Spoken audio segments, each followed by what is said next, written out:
Putin के दुश्मन जमा होने लगे हैं।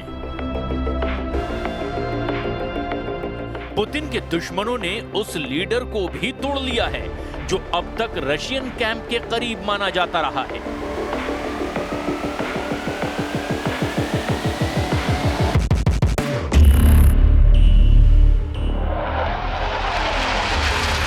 हथियारों का लालच देकर यूरोप ने उस शख्स को अपना बना लिया है जो ट्रंप के नेटो ग्रुप में पुतिन का खासम खास कहा जाता है। रेजिप ताइब एर्दोआन यानी तुर्की के राष्ट्रपति एर्दोआन ने पुतिन के सबसे बड़े दुश्मनों में से एक ब्रिटेन के साथ फाइटर जेट डील कर ली है। एर्दोआन और ब्रिटेन के प्रधानमंत्री कीर स्टारमर के बीच में 20 यूरो फाइटर टाइफून का सौदा हुआ है। ये डील 10.7 अरब डॉलर की है, यानी करीब 95,000 करोड़ रुपए में तुर्की को ब्रिटेन से 20 यूरो फाइटर टाइफून जेट मिलेंगे। डील का मतलब साफ है कि जो फाइटर पुतिन के खिलाफ लड़ने के लिए बनाए गए हैं, अब तुर्की उन्हें खरीद रहा है। तुर्की के साथ फाइटर जेट डील ने यूरोप का जोश हाई कर दिया है। पुतिन से S-400 एयर डिफेंस सिस्टम की डील करने के बाद से एर्दोआन के नेटो से संबंधों में खटास आ रही है। हालांकि तुर्की खुद नेटो का हिस्सा है, लेकिन पुतिन और एर्दोआन के संबंधों ने नेटो को काफी मुश्किल में डाल दिया था।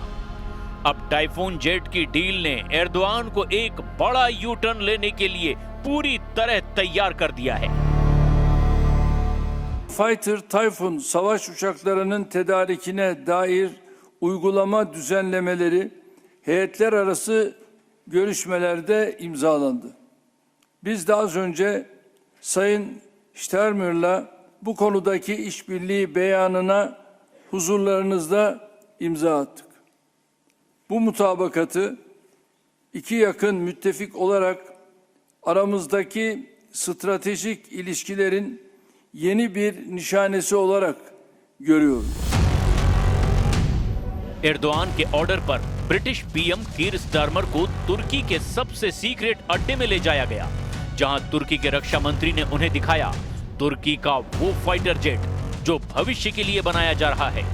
इसका नाम है कान। कीर स्टारमर को बताया गया कि तुर्की का कान फाइटर जेट 5वीं पीढ़ी का स्टेल्थ लड़ाकू विमान है जो रडार की पकड़ में नहीं आएगा। तुर्की इस विमान को 2030 तक अपनी वायुसेना में शामिल करना चाहता है, लेकिन फिलहाल उसे इमरजेंसी वाली जरूरत है। लिहाजा जब अमेरिका से F-35 विमान की डील फंस गई तो एर्दोआन को यूरो फाइटर चुनना ही पड़ा।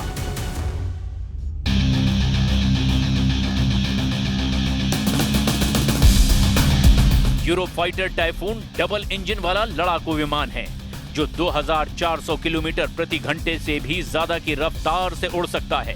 13 हार्ड पॉइंट के साथ में ये फाइटर जेट 8000 किलो तक के बम और मिसाइल लेकर उड़ सकता है। इस विमान की रेंज 2900 किलोमीटर है और ये 20,000 मीटर की ऊंचाई तक उड़ सकता है। अभी ये विमान 9 देशों की वायुसेनाएं उड़ा रही है और ये राफाल और F-16 की टक्कर का फाइटर जेट माना जाता है।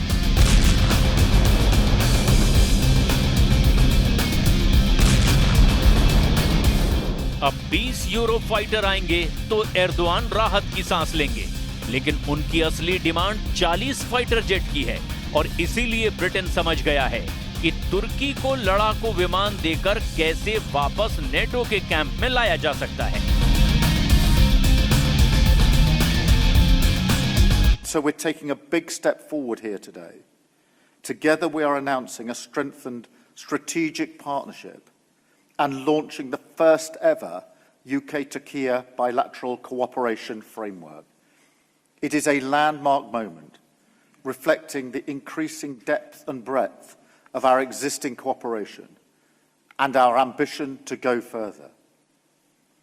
At the heart of this is our agreement today that the UK will provide Turkey with 20 new Eurofighter Typhoon aircraft, with the option to provide more in future. सवाल तुर्की और Britain के बीच euro fighter typhoon की timing पर है, क्योंकि अब तक रूस के करीब नजर आ रहे एर्दोआन अचानक नेटो के पाले में क्यों फिसल रहे हैं। तुर्की और यूरोप के बीच करीबी सिर्फ भौतिक नहीं, अब सामरिक लिहाज से नेटो से भी ज्यादा मजबूत समीकरण नजर आ रहे हैं। इन सब के पीछे ट्रंप का क्या खेल है, उसे भी समझने की जरूरत है।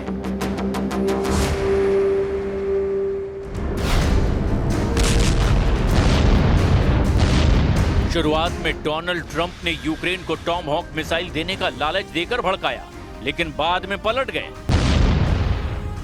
इसके बाद पुतिन और जेलेंस्की की दुश्मनी को हाइमार्स वाले लॉन्ग रेंज रॉकेट डालकर खौला रहे हैं। ये बात तो पक्की है। ट्रंप ने नेटो देशों को F-16 सप्लाई करके भी बता दिया कि वो मॉस्को को भी अपनी रेंज में रखना चाहते हैं। फ्रांस और स्वीडन पहले ही अपने फाइटर जेट यूक्रेन को देने की बात कह चुके हैं। डोनाल्ड ट्रंप ने हर तरह के हथियार जेलेंस्की और उनको बचाने वाले नेटो साथियों को सप्लाई करने शुरू कर दिए हैं। पुतिन को डराने के लिए डोनाल्ड ट्रंप की हर चाल बहुत ज्यादा विध्वंसक है। उसमें खौफ भी है, उसमें आग भी है और उसमें साजिश भी है, क्योंकि जेलेंस्की जिस दुश्मन से करीब 4 साल से जूझ रहे हैं, उसको टक्कर देने के लिए अब डोनाल्ड ट्रंप और नेटो ने बहुत बड़ी चाल चल दी है, जिसमें एर्दोआन सबसे बड़ा मोहरा बनते हुए नजर आ रहे हैं।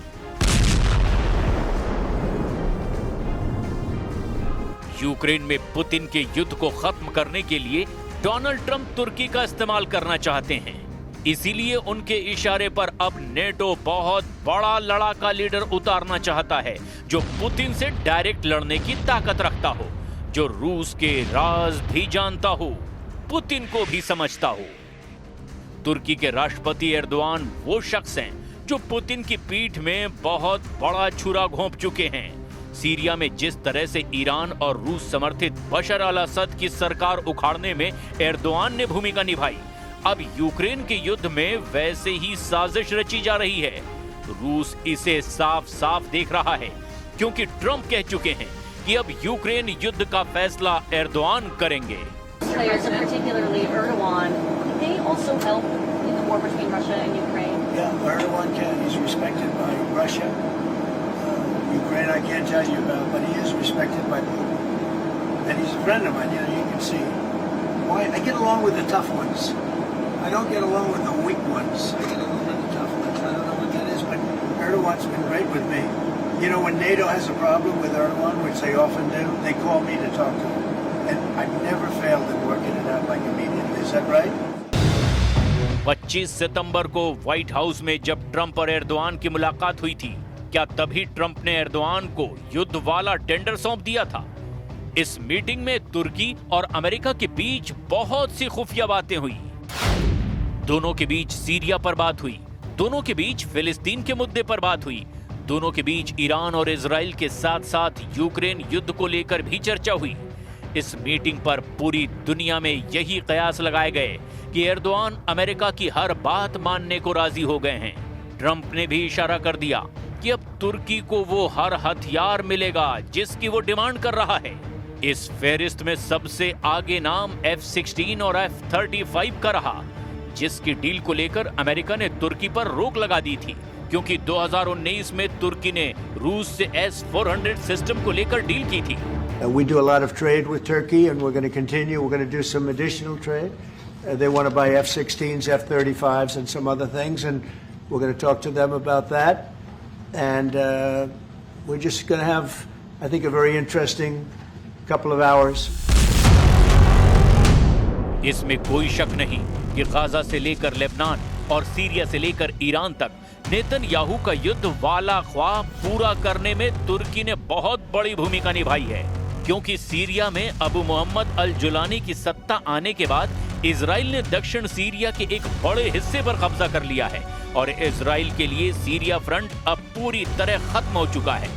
अब सवाल ये है कि यूक्रेन के युद्ध को लेकर एर्दोआन यानी तुर्की ट्रंप को कौन सी सर्विस दे सकता है। दिखाने के लिए ट्रंप का अब एक ही मकसद है, वो किसी भी कीमत पर गाजा के बाद यूक्रेन का युद्ध बंद कराना चाहते हैं। लेकिन इसकी आड़ में साफ नजर आ रहा है कि वो पुतिन के साथ नया युद्ध भड़काना चाहते हैं।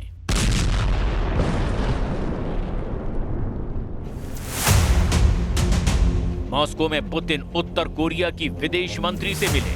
उत्तर कोरिया के लीडर किम जोंग उन से पुतिन का दोस्ताना बहुत गहरा है और अब दोनों देश यूक्रेन में मिलकर कुछ और गंभीर करना चाहते हैं, जिसका सबसे बड़ा नुकसान ज़ेलेंस्की को नहीं बल्कि नेटो को होगा। पुतिन ने उत्तर कोरिया की विदेश मंत्री चोई सोन हुई से मुलाकात की और इस मीटिंग में इस बात पर चर्चा हुई है कि उत्तर कोरिया से रूस को और क्या मदद दी जा सकती है। ये बात उत्तर कोरिया भी मान चुका है कि उसने पुतिन के युद्ध के लिए हजारों सैनिकों को यूक्रेन के मोर्चे पर भेजा और ये बात दुनिया जानती है कि पुतिन की तोप अब उत्तर कोरिया में बने हुए गोले बारूदों का इस्तेमाल कर रही है, यानी यूक्रेन के मोर्चे पर जहां ज़ेलेंस्की को नेटो मदद दे रहा है, तो वहीं पुतिन ने किम जोंग उन से दोस्ती पक्की करके ज़ेलेंस्की की जमीन पर कब्जा बढ़ाने का फैसला कर लिया है। Daha da güçlendirmek hususunda kararlıyız. Serbest ticaret anlaşmamızın güncellenmesi dahil birçok tedbiri ilgili kurum ve kuruluşlarımız alıyor. Üçüncü ülkelerde ortak yatırımlar yapma imkanları üzerinde de duruyoruz. Enerji ve savunma sanayi alanında yeni ortaklıklar kurmayı hedefliyoruz. Putin इस बात से बहुत अच्छी तरह वाकिफ हैं। इसीलिए उनकी सेना ने यूक्रेन को जलाने का नया दौर शुरू कर दिया है। ओडेसा से लेकर खार्किव और सुमी से लेकर जापोरेजिया तक यूक्रेन ऐसे ही जल रहा है।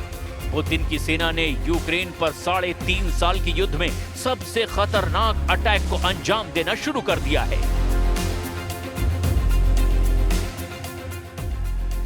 रूस इस बार यूक्रेन पर नहीं बल्कि नेटो पर सबसे बड़े हमले के लिए खुद को आजमा रहा है, क्योंकि अमेरिका और नेटो ने भी रूस को दबाने में कोई कसर बाकी नहीं रखी है।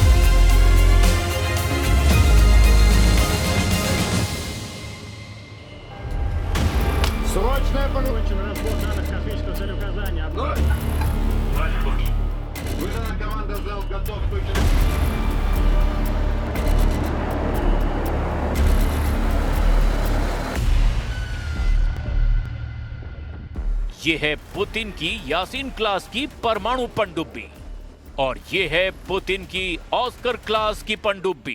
दोनों न्यूक्लियर सबमरीन हैं। दोनों डोनाल्ड ट्रंप की उस धमकी का जवाब देने को तैयार हैं जो उन्होंने पुतिन को दी है। दोनों सबमरीन के कमांडर टारगेट सेट करते हैं।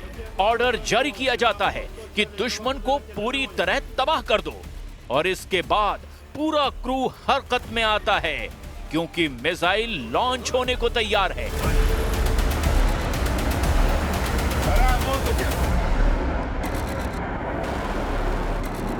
प्रशांत महासागर में अलास्का से बहुत करीब ये मिसाइल दागी गई।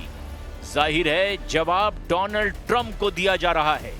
वो इसीलिए क्योंकि डोनाल्ड ट्रंप ने भी पुतिन को धमकाने वाली बातें बार बार कही है। अपने 10 महीने के कार्यकाल में ट्रंप लगातार वो गलती कर रहे हैं जिसकी माफी की उम्मीद वो पुतिन से भी नहीं कर पाएंगे। चाहे वो रूस को धमकाने के लिए परमाणु पनडुब्बी तैनात करना हो या फिर नेटो देशों के बहाने ऐसे हथियार रूस के मोर्चे पर पहुंचाना जिसकी रेंज में मॉस्को और सेंट पीटर्सबर्ग तक आ जाएंगे। जाहिर है कि इन्हीं सब बातों की वजह से पुतिन का गुस्सा मिसाइल की रफ्तार से बुलंदियों पर पहुंच गया है।